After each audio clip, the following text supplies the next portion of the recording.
What is going on, everybody? So I work here at Tanknicians, which is a fish store, and I get all my fish and coral from here at work because it's all quarantined, and I trust it, and I know I don't want anything going to my tank that isn't completely clean. But I was curious here over the weekend. I had a little bit of free time, and I decided to go check out a couple of local fish stores in the surrounding area here. Now, it's been years since I went to a fish store, at least 2 years, I think.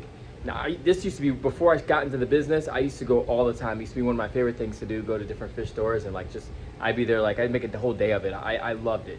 So I went to all the old fish stores that I used to visit before, and I just wanted to take a look at some of the fish there, some of the corals and stuff like that, just to check out the vibe and, see what I've been missing. So I took some video of me being there, and just want to share that with you guys and tell me what you think. So here's our tanks at our store here at Tanknicians. And right now, this is our holding tank. So when fish first come in, we dump them in here. And this is basically the holding tank. And we treat this aquarium with hydrogen peroxide. I think it's about.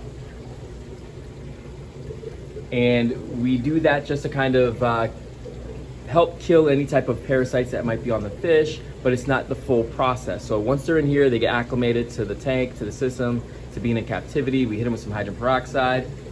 When the fish are out of their holding tanks, they come in here into a quarantine system, which is on its own filtration system. It's all inclusive, all in one. This is not connected to anything else. They come here for about 4 weeks. So 2 weeks that they get medication, and then another 2 weeks of observation. And right now I'm tank transferring, and during the tank transfer process, we do a formalin bath. So all these fish right here that are in these buckets are all getting formalin bath for about 30-40 minutes. High concentration solution of formalin, and then they will be put in their new quarantine tanks, which I believe will bring them to observation. And honestly, in that time, anything that could possibly pop up usually will pop up within 6 weeks period of time. If you're holding a fish, you're gonna see whatever disease, fungus, bacterial infection that could possibly be there. And it is this process can be stressful on the fish. That's why we try to make sure that, just for instance, this Bella Goby, he has a buyer. So as soon as this 6 weeks is up with us, he's going to his new home. Everybody here takes a lot of pride in maintaining the systems here. We medicate every day. We're checking ammonia levels, we're checking salinity levels. It's a lot of work that goes into this, and but I think it's worth it. And I think as we learn and as we go, we'll be able to streamline this process a little bit better. And as we find different medications and things like that, hopefully we can cut the time that we hold the fish a little bit down. And we try to feed our fish as much as we possibly can. And like copper band butterflies, they love to eat.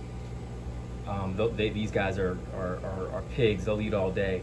And we want to keep that immune system up so they can, when they're dealing with, if they could possibly be dealing with any infections, and especially with the medication they're taking, we want to make sure that they're well fed and that they're peak of health.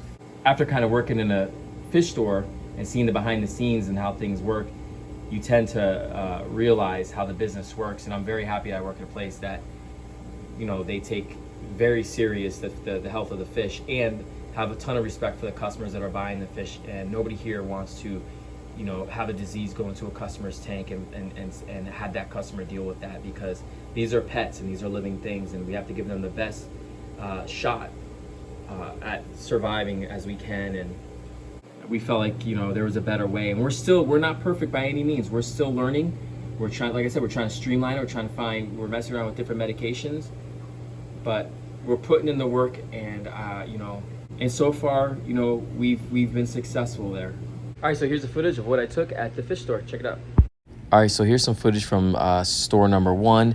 Look at that chromis looking terrible. This fox face has cloudy eyes. It's not swimming well. Looks really lethargic. It's hard to see on the camera, but it's got some weird stuff on it. This other chromis has raised scales. It's missing scales. Definitely a parasite. Look how its mouth is moving, how it's breathing. Looks really stressed out. These fish should not be up for sales, but I'm gonna go ahead and ask if they'll sell me these 2 chromis, because anybody can see that these are clearly not right. These fish look messed up, but I'm gonna go ahead and see if they'll sell them to me. To the tank that's right next to the chromis tank is this blue hippo tank. Super skinny. Definitely something wrong with this fish. All these tanks are on the same filtration. So what this fish has, the other fish have, and eventually all the fish in the tank will get it. And then again, here, same store, dead wrasse. So there's definitely disease in this system. They just try to get these fish in and out as soon as they can. If they're there for a super long time, this is what happens. Going to the next aquarium store, look at this. This just makes me sad. This porcupine puffer, this triggerfish in these small little cubes, no area to swim. Over here, this damsel at the same store is looking terrible. It's breathing really bad. This one's dying. There's other ones in the tank that look bad. Copper band butterflies definitely got ick or some type of ciliate on his body. You can tell by looking at the fins. There's white cysts on there. I'm gonna go ahead and ask the shop owner if he will sell them to me. Yeah, all these fish are on the same filtration. All these fish, if one has a disease, they're all eventually gonna get it. These anthias, I noticed, have the beginning signs of marine velvet, which is a really devastating disease. I can see closely that there's that velvety look to them, and they're swimming really, really weird, lethargic. You can start to see cysts developing. You can start to see different, it's hard to explain. There's almost like a velvety look to their scales. And a couple of them had it. I've also noticed they've been scraping a lot. I did ask the employee if he would sell me the copper band, knowing that it's obviously sick with the cysts on it, and he was willing to sell me the copper band, which is just crazy. None of these fish should be up for sale. None of these fish are being treated with any medication. All these anthias will eventually die because marine velvet is a serious disease, and somebody's gonna pay 40, 50 bucks for these fish because they're beautiful, and just gonna get it home and nuke their tank, or the fish will just eventually die. Kind of debating whether I should buy one of these and treat it on my own, but it's hard to say when marine velvet's a devastating disease, and I don't want to spend 40, 50 bucks for a fish to die. But this is just proof that none of these fish should be sold, and there's no treatment in place. So, and you know, there's people, I'm watching people come up to this tank and grabbing fish and buying fish, spending 40, 50 bucks. It's just a shame. And then to the tank adjacent, here's a dead fish. Now store number 3, this is the craziest thing I've ever seen. This is their display tank, like no joke. Those aren't peppermint shrimp, those are fire blood shrimp. And there's aptasia all throughout this aquarium. There's cyanobacteria all in this tank. It's dirty looking. I don't know who displays aptasia unless you have like nudibranchs or something. In this tank right here is a blue hippo tang that has black ick, which is rare. Here, there's this PJ cardinal who's definitely got some type of fin rot. Definitely is either getting picked on, but it is not healthy. The employee would not sell me this fish, so I'll give them credit. They said, "Oh, why don't you pick another PJ cardinal? This one's just doesn't look as colorful, and it's probably got a disease." All these fish are on the same system, so it really doesn't matter which fish I chose because they're all gonna have the disease. This poor hippo tang. I'm trying to get a good footage of the black egg, but it was tough. It kept on hiding when I come near. But again, all these systems are on the same. All these fish tanks are on the same system. So what one has, all of them have. So you might think, oh well, this fish over here looks good and healthy, but then right next to it doesn't, or he's gonna have, if it's velvet, if it's black cake, if it's ick, it's whatever, they're all gonna have it. Look at that mouth. The mouth is nasty looking. I couldn't help but shout out these Oscars. Those things are so cool. Huge, such a cool fish. They do have some really dope freshwater fish at this store. And then here's their display tank up front. As soon as you walk in, this is what they show customers when you walk in. This is their display tank, an algae covered aquarium with aptasia and 2 clownfish. So as a store, this is how you represent yourself. This is how how could you give customers advice? So I did buy the chromas from the first store, even though I knew that they were sick. I just wanted to see if the employee would sell it to me. And without hesitation, they sold it to me. So here I am. I have them. It was about a 15, and I bought this molly too. It's like a 15, 20-minute drive to get to my house. And already that chromis, the one chromis, is looking terrible. It didn't even, it's barely hanging on to life. Didn't even survive. It doesn't even look like it's going to survive. Dead already. Didn't even last 15 minutes, and it's already dead. That's pretty incredible.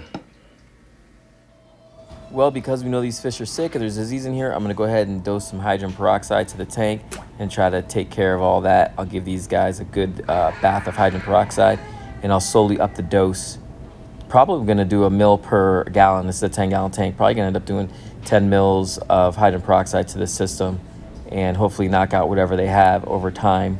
It'll take a bit, but you know, I don't want to see, you know, it's a bummer that fish died. So I just wanted to show where you can see clearly raised scales right there and scales that are missing.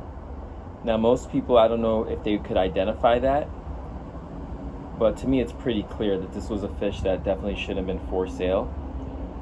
You can see kind of bruising there, and it didn't even last. Like, I acclimated it and it was, I mean, you guys saw it in the bag, it was looking rough. But you can clearly see those markings there. This fish should not have been sold, and it's a shame.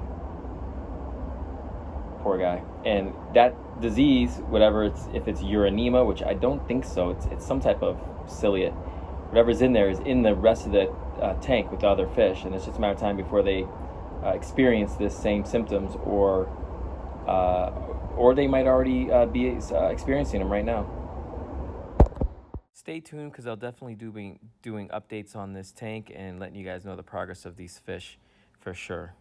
So let me give you a little bit of behind the scenes here. Not many people know. Now, I worked at a fish store for a long time, and we've had partnership with other ones, so I can speak on this.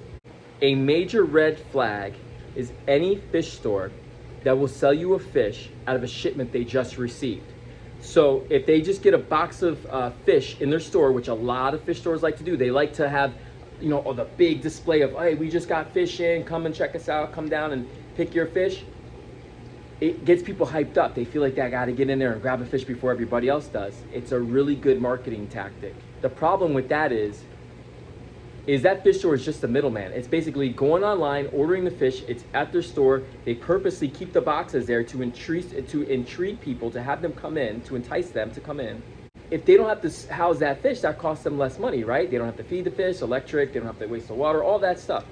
And the chances of the fish dying within the first couple of days is pretty high. So if they can sell you that fish directly out of that box, they will do that. That's what works best for them. So any fish store that is willing to do that is a major red flag for me. I would not want to mess with that fish store, because even though they say, well, no, our suppliers, you know, we have really great suppliers and their stuff is clean. That is absolute nonsense. All the suppliers are getting their stuff caught wild, unless it's an aquaculture facility, even then. And those systems, for sure, 100%, have some type of flatworm, some type of parasite, some type of ciliate. They have something in their systems. Their systems at really low salinity. Most times I see fish come in at 25 parts per thousand.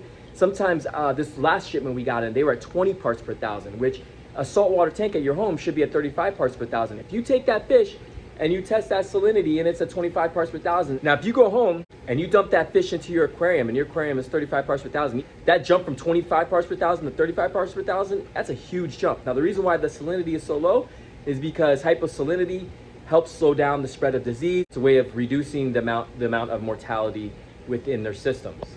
My advice to you, when you go to a fish store, you know, ask them about the health of the fish. You know, just feeding the fish doesn't mean anything. Just because they eat doesn't necessarily mean anything. Observe the fish, know the types of diseases that are out there, the marine velvets, the icks, know what a fluke looks like. And also ask about their treatment plan there. You know, ask them, do they run anything in their systems? What's their fish care routine? Ask as many questions as you possibly can before you buy that fish. I promise you, you know, you don't want to put anything into your tank that could possibly nuke your aquarium and put a disease in there that's gonna make you lose a lot of money. I just say this as somebody who is worked in the business and has seen the ugly side of it. Now there's a lot of good people, and I think that the hobby is starting to get on the right track with this fish quarantine thing. And I'm also, you know, I'm starting to see that become a little bit more mainstream, and I'm happy about that. Next, I'd like to see the coral quarantine being talked about a little bit more, because I think that's an under talked about thing right now. I think the hobby's headed in the right direction, and I think it's up to us as consumers to demand more from our local fish stores, because at the end of the day, it's our responsibility as pet keepers, but also put a little more pressure on them to do right by the product that they're selling you. At the end of the day, quarantine fish is not incredibly profitable. Holding a fish for 6 weeks is a tough thing to do, not to mention the medication, not to mention the tank transfers, the water, all that stuff gets really expensive. So I understand why fish stores don't want to do it. It's not profitable. we are trying to find a way to make it profitable. But more importantly for us, we have a ton of service customers, so sometimes we break even on a fish, but if that means our service customer, we're not having to deal with disease in their tank, that's a big win for us. That's all I got for now. Thank you guys so much for watching. I'll see you on the next one.